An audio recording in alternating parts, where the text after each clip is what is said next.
hello. And we are back. It is Just Talking Business. We are streaming to you live.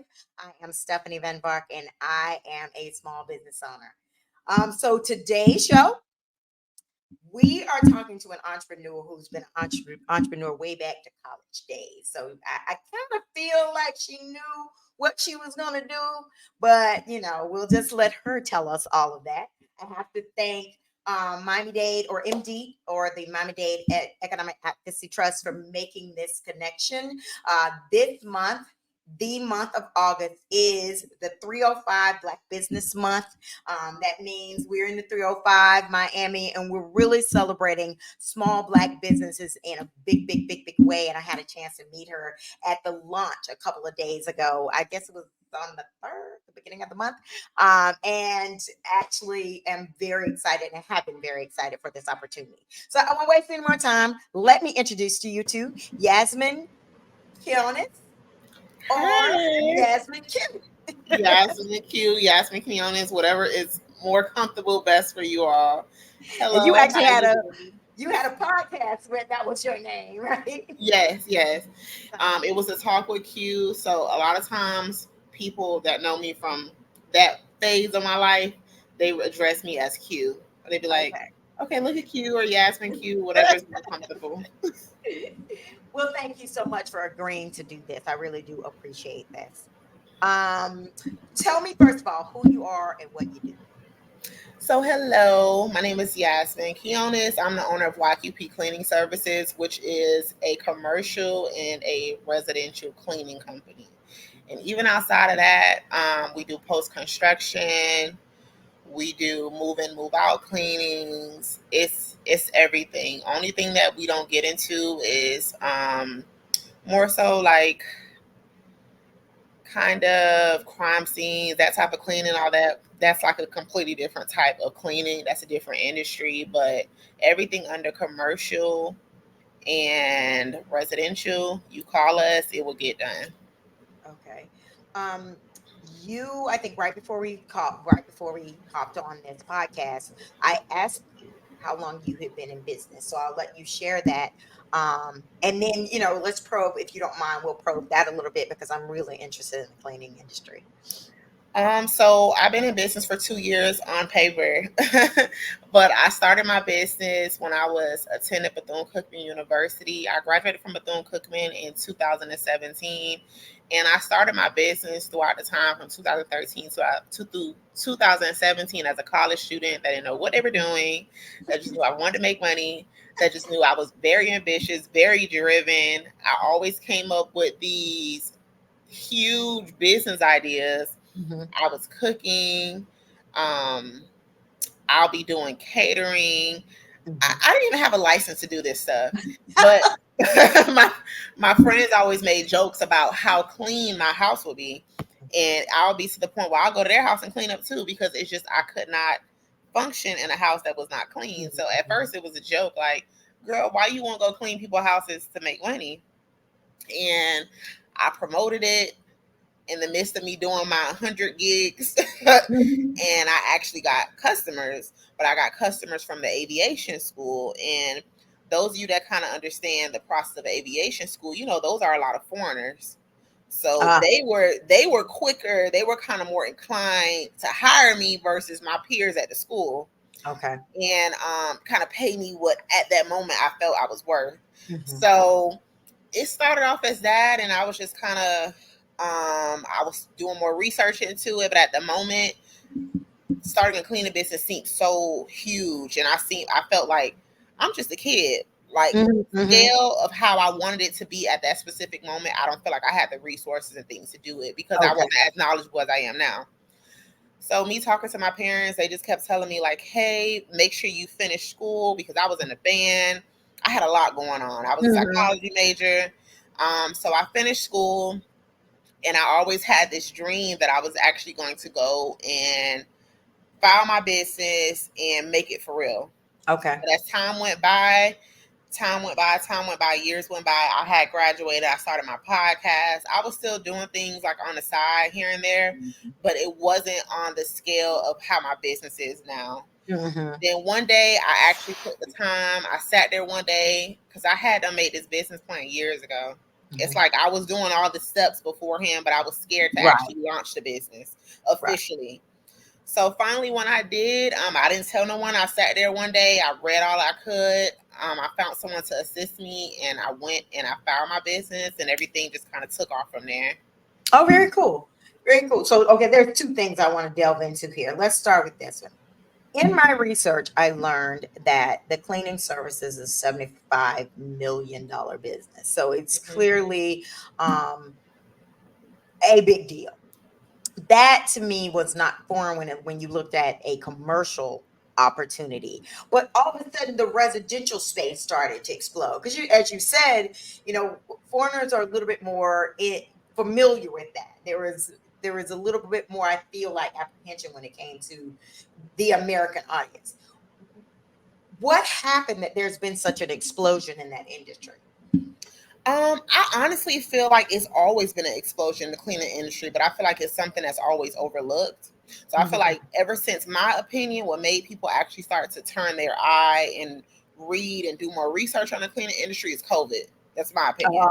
Because I Okay. feel like when COVID occurred, everyone was around here trying to have their business fogged out and cleaned and disinfected so they can have something on the wall to show, like, hey, this is what we're doing. We're paying for this to get that extra mile done to show you guys that we care about your safety and for you to not be exposed to the virus. Okay. But at that moment, it was kind of like an incline for cleaning companies. So then you start seeing all these cleaning industries, cleaning Hmm. services, may I say, Hmm. offer that service. Right. Or all of a sudden you start seeing these people posting how often they're getting their offices clean, how often they're getting their houses clean.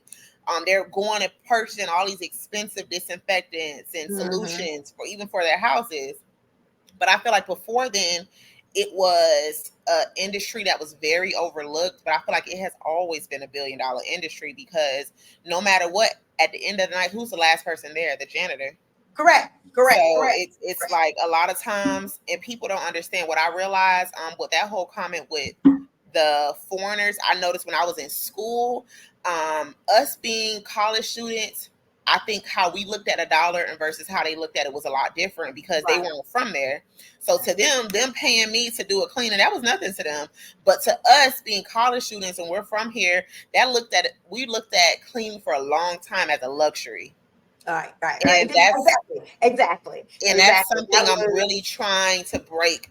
Kind of like I'm trying to break us out of that mindset of thinking, because I guess it depends on how you look at it. It could be a luxury, but I feel like when you have a clean home, you have a clean mind, you just have more function, more I ways agree. to think. Like you're just in a better headspace.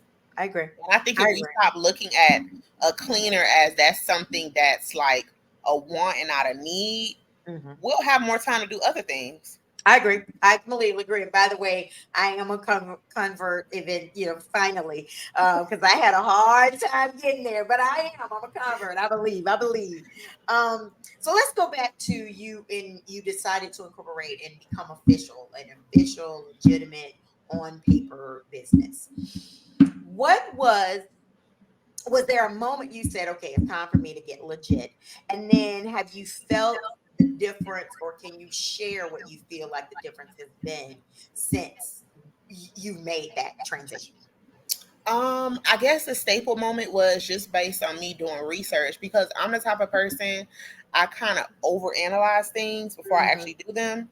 Hmm. So it was so many years of like, oh, let me keep researching, let me keep reading, let me buy another class, let me do this, let me do. And I kind of realized when those opportunities would come up in that span of time, that gap of time between me researching and me actually taking the time to file the business, when Hmm. opportunities will come up, now that I'm back home, I'm not in college town. Now that I'm back home, you're around people that's not playing around with you, just coming in their house with some spray and some gloves and gonna be wiping Right? down. So it's like You better come in there with a whole lot of it's stuff. it's like, okay, do you have a license? Do you have this? Do you have that? So just from me learning that, it taught me just even more significance in the cleaning industry, and it also taught me that cleaners are really underappreciated. Like they're not appreciated, and I think a lot of reasons why, because there's a lot of cleaners is that's it's not the best idea, but they don't have the proper documents and the Mm-hmm. license to clean. So Mm-hmm. they kind of undersell themselves versus for actually charging for what they're really worth. Okay. So then when a cleaning company comes around that actually has everything that they're supposed to have, it's looked at like this is expensive, and it's really not. Mm-hmm. But I guess it just depends on the budget. But that's kind of what made me realize like it's time to take this a little more serious. But when you were looking at the pricing piece of it, and to your point, I sort of liken your industry a little bit. It gets a little like mine in the sense that, if people think they can clean their house themselves, they've got a set perception of what they think that price could and should be. Hmm. How are you able to when you start looking at your pricing, you know, were you able to be comparative or competitive with other businesses? And how are you able to really be definitive about this is my value, this is my worth, and this is what you're going to get based on that? Because a lot of times you will, how I realize that is a lot of times, depending on your customer, your clientele base, you will kind of see a lot of them did have previous cleaners. But then Mhm. when you will see the scope of work that they were getting, or you will actually go and see after their cleaners left, you will kind of realize like, okay, I know I can give you more than that. Then it will be those situations where they were paying way more. Mhm. It's those situations where they were paying way more, but a lot of times people are not as open to cleaning Uh-huh. companies Uh-huh. versus another ethnicity cleaning company. Right, So right, it was that middle point of like, either it's not that they didn't feel what you were charging was worth it, they was paying way more than that.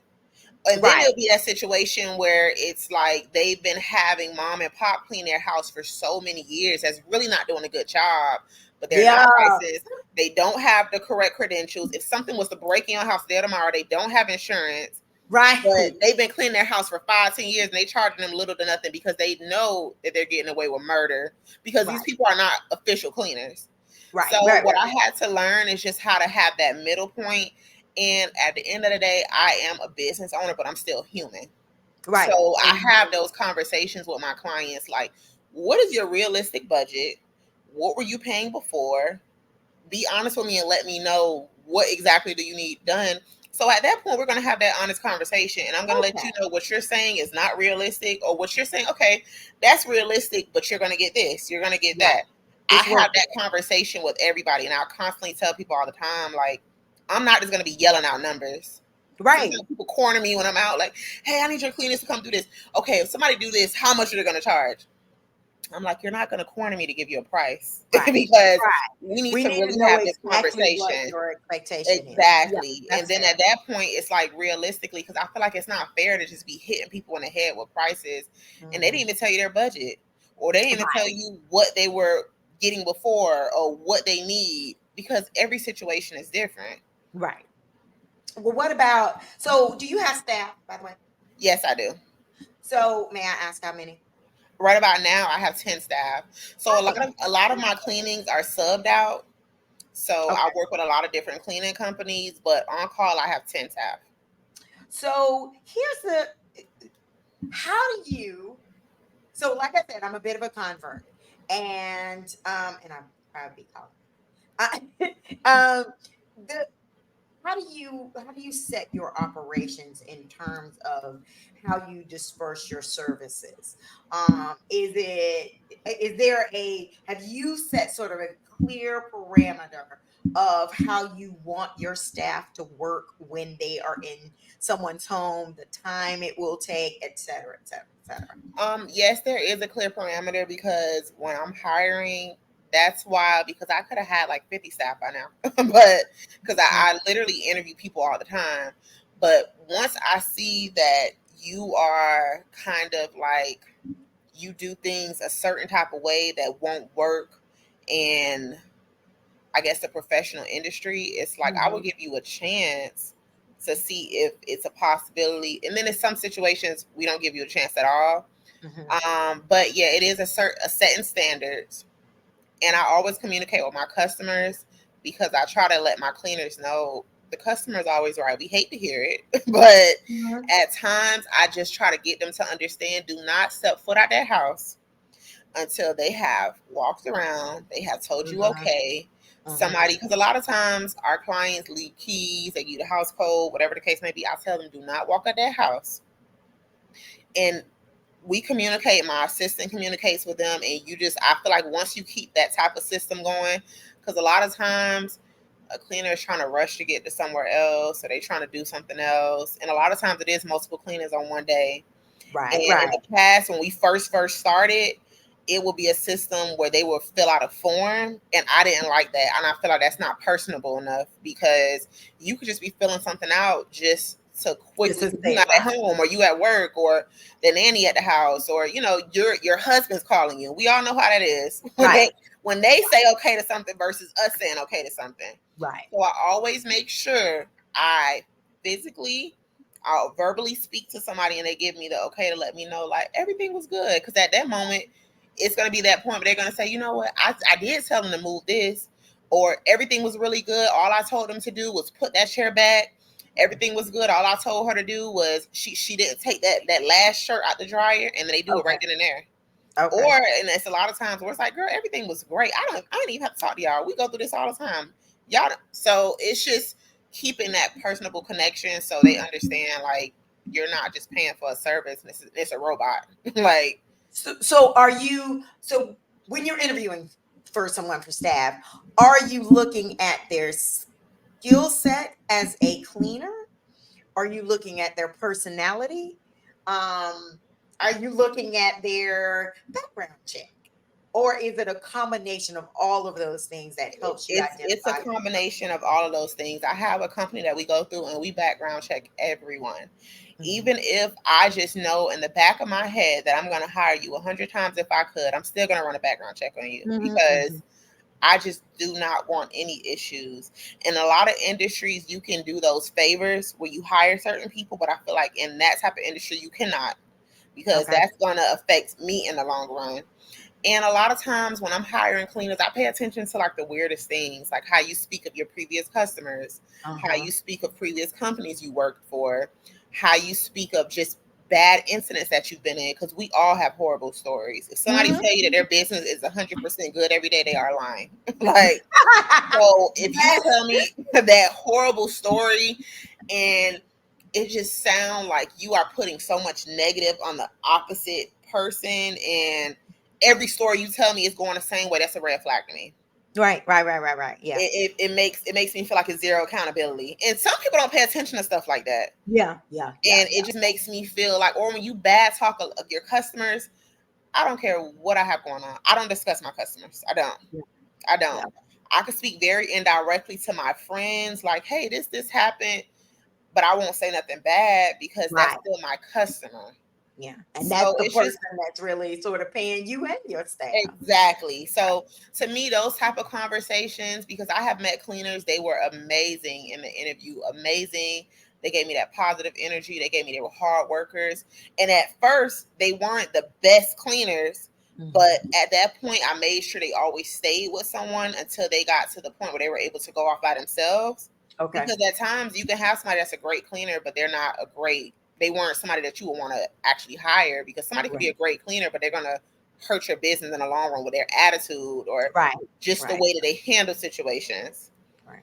So, okay, let's talk COVID because that actually is, I would imagine that was probably, and tell me if I'm wrong, that was maybe the first time you really had to go through a serious pivot.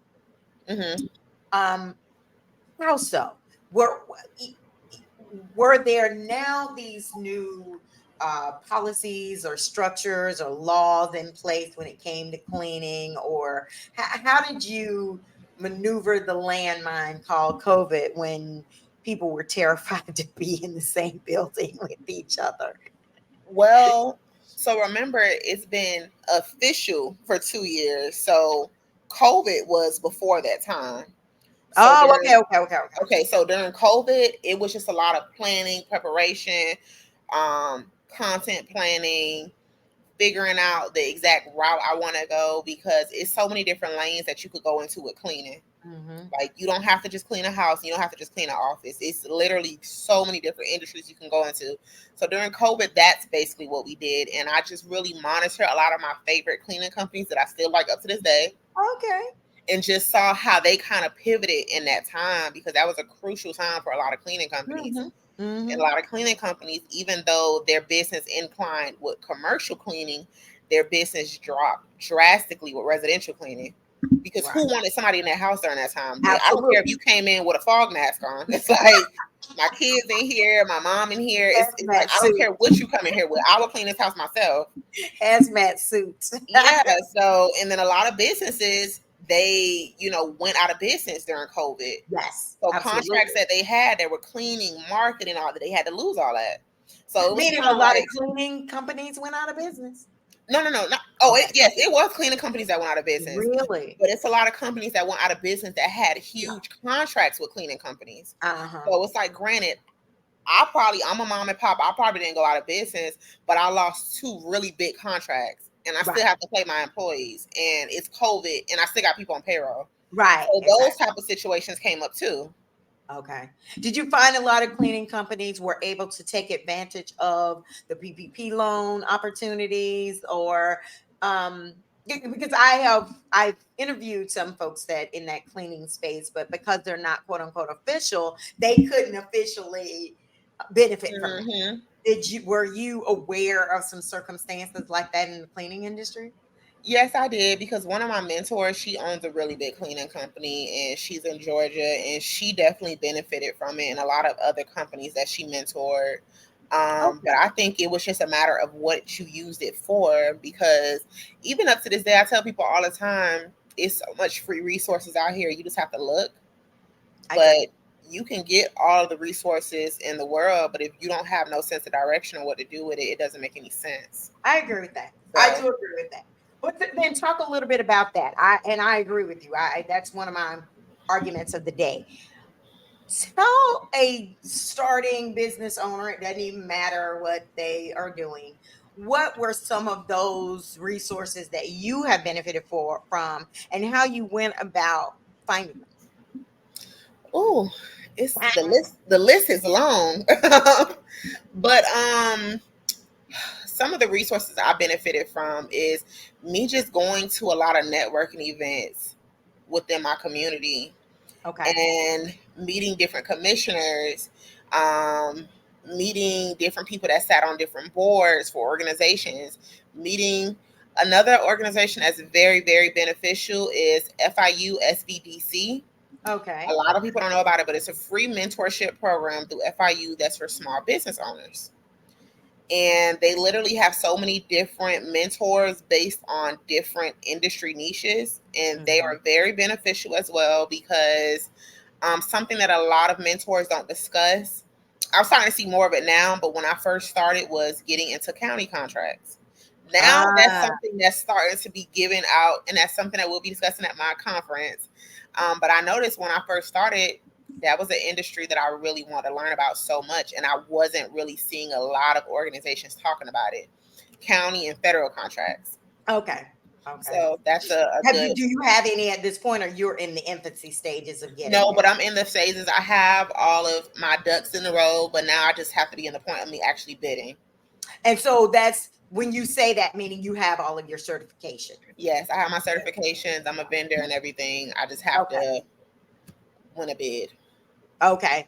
Are you able to bid? Because I am familiar with that process as well. One of my challenges has always been since I have not done major contracts with the county, some smaller, but not major.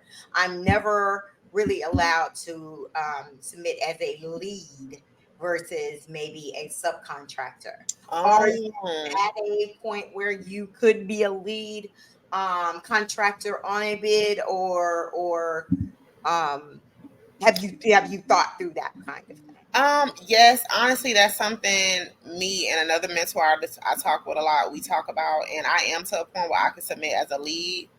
But I notice a lot of times It's not as bad to submit as not a lead and kind of be like a co-bidder, Hmm. because a Hmm. lot of these organizations, a lot of these companies, they have won so many contracts that it's like when their name come across, or they know what to do, they know little loopholes that you don't have.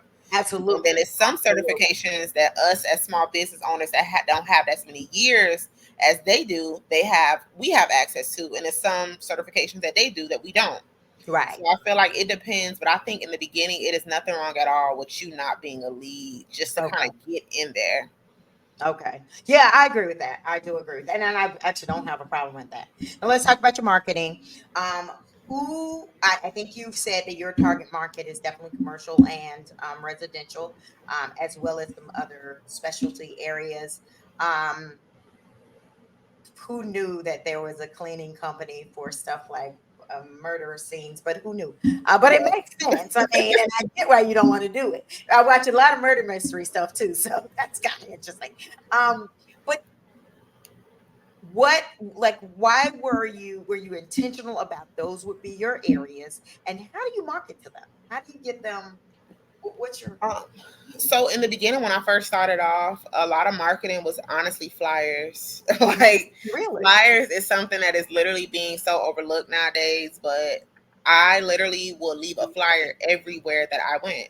It'll be sometimes I will wake up some mornings and before I go do anything I have to go do, I will go and leave a flyer at an office, at Hmm. a realtor's office, at a doctor's office, anywhere that I was nearby. And And did that work? it worked. I It think worked. that's cool. It I, worked because everything I saw was talking about buying leads or um, posting things on what is it called, Angie's List, or posting things on the other, what's the other little promotional site that's kind of like Google, Yelp, buying leads for right, Yelp. And right, I just said I'm gonna do things the old school way, right, and then right, from that point, it kind of opened the door for one contract to another, and that's how I got into the industry of getting contracts with churches. right. Okay, Then, me leaving my flyer everywhere, I got in. That's how I got my first post construction contract. nice. And then another thing as well is calling people. Like, it's nothing wrong with the whole buying the ads and doing all that, but a Hmm. lot of times I think just that old school way. A lot of times people don't realize the wheel does not always need to be reinvented. Like, I I'm glad like, I'm glad a young person saying that. I am. like I'm so glad because everybody's like, you got to do social media. You got to put all everything you own in social media. And old school, just regular grassroots. Think about those posters that everybody see when there's a concert coming in town. That's just old school grassroots. It worked. exactly. It worked. So it Uh, worked. Facebook groups was a really I have gotten so many customers from Facebook groups, oh, good. but nowadays my most customers come just from word of mouth, honestly. Okay. Like people will call me like, hey, this person told me you did this, or this person told me that you do apartment cleanings or church Okay. cleanings or commercial cleanings or residential. And then it would just kind of keep going from there and there and there and there. Kendra said this is fire, by the way. Thank you for tuning in, Kendra.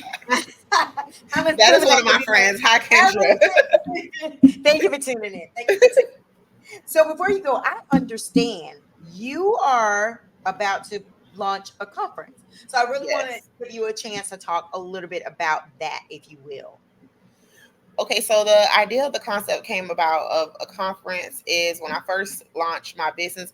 Even before I launched my business, I always hosted these events. It was either networking events or business events. I used to host events when I had a podcast. I Mhm. just love the concept of bringing people together, especially business owners, because when I had my podcast, I always interview business owners. Mhm. So I just always told myself I wanted to have a really huge conference, but I just didn't know exactly how to go about it a few years ago. So I always attended conferences. My first really large conference I attended was in Houston.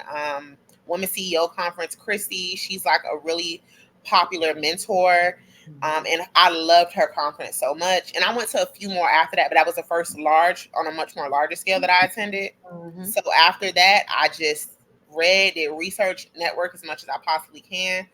And I just constantly thought to myself, when I went to a conference, what is one thing that I felt that I did not get information on as me as a small Okay. business owner?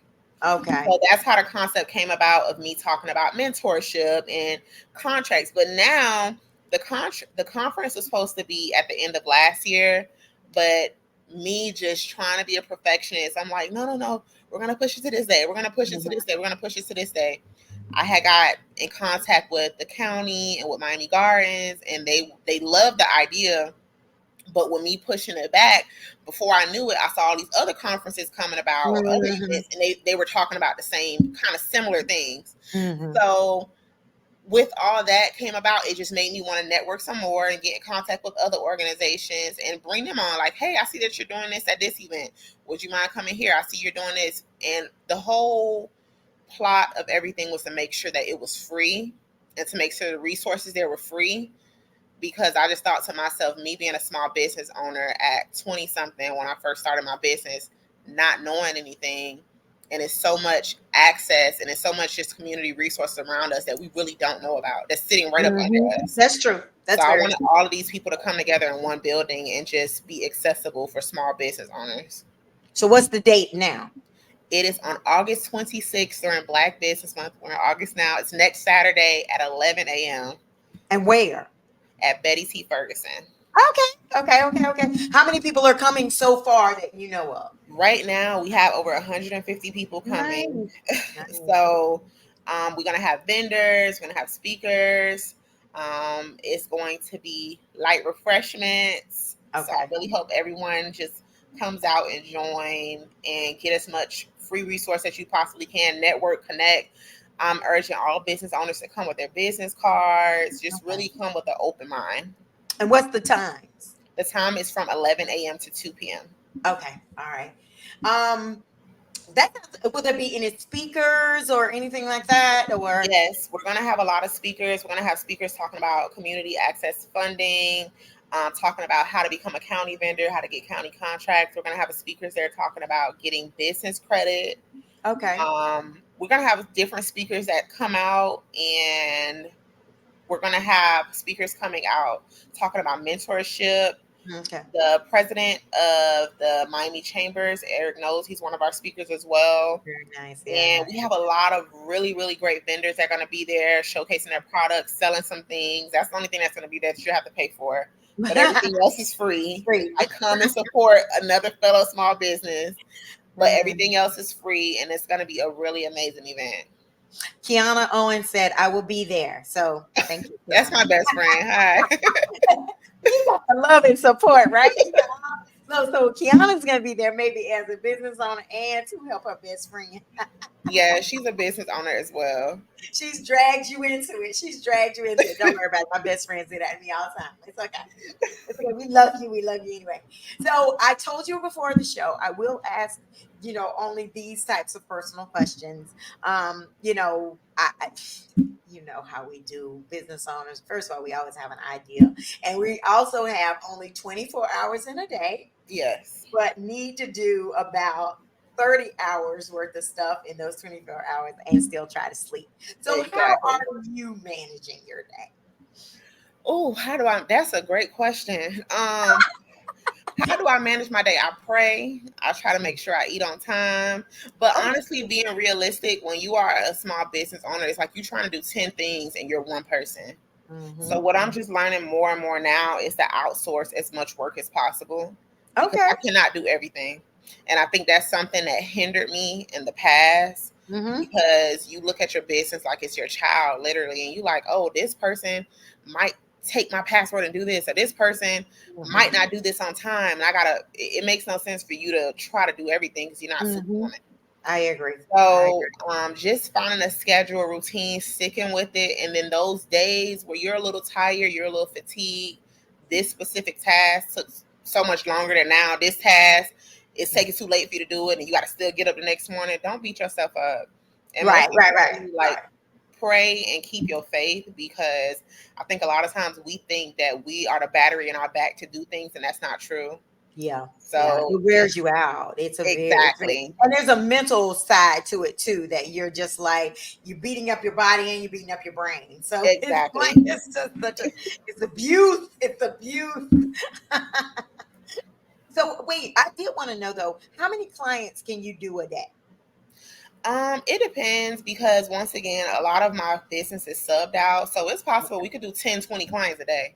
Oh, It's awesome. very possible because it's not like it's one cleaner going to 5, 10 houses. So I could send something to one cleaner, I could send something to another team, I could sub out a job, I could sub out another job. It's possible. It's possible to do 20 jobs a day if I have the resources at that specific day. Because of course it is situations where some people have other cleaning scheduled that they're doing on their own, Uh-huh. but I just make sure that I always communicate and I don't try to just spring things on them Okay. 5 minutes Okay. beforehand.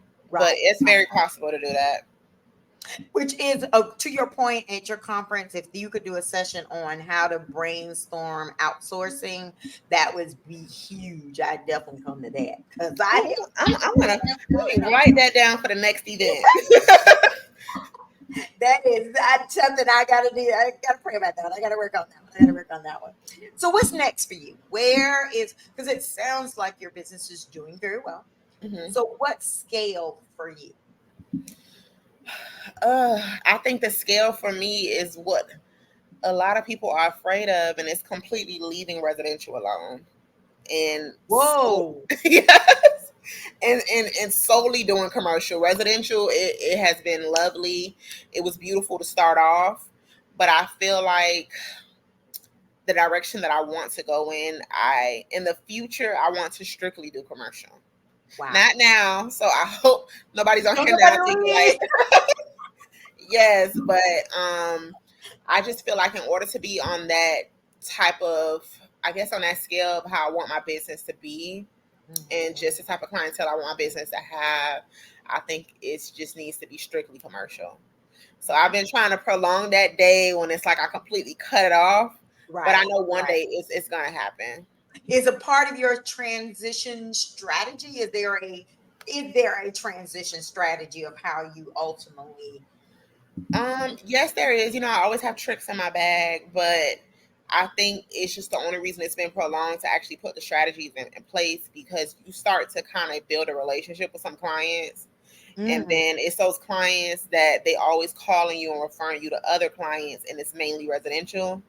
Mhm. So I just kind of feel bad whenever I think to myself, like on this day at this time, I'm Uh-huh. gonna make that announcement. I'm gonna notify all them, and I feel really bad. So what I'm just trying to focus on now, before I put that transition plan in place, is to ensure that when that transition takes place, they are in good hands. Okay. Even if it's not with us no more, like I don't want to just leave them to the wolves. I want to Yeah. make sure like everything goes good, so they can never say like, "Oh my gosh."